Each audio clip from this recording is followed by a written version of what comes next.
मुक्तदी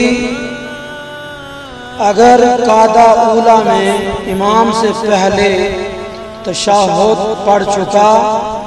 तो खामोशी इख्तियार करे, दुरूद शरीफ और दुआ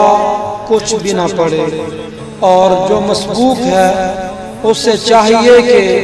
कादा अखीरा में ठहर ठहर कर पढ़े कि इमाम के सलाम के वक्त वो फारिग हो, और अगर इमाम के सलाम फेरने से पहले वो फारिग हो चुका तो कलमा शहादत की तकरार करे। ये मसला दुर्रे मुख्तार किताब सलात बाबू सिफत सलात जल्द नंबर 2 में मौजूद है। और इसी तरह फ़र्ज नमाज और वितर नमाज और सुनन मुअक्कदा के कादा ऊला में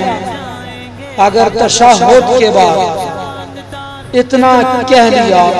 अल्लाहुम्मा सल्ली अला मुहम्मद, या इतना कह लिया अल्लाहुम्मा सल्ली अला सय्यदिना, तो अगर ये दुरूद इतनी मिकदार में सहवन पढ़ा तो सजदाए सहव करे, और अगर आमदन हो तो इआदा वाजिब है।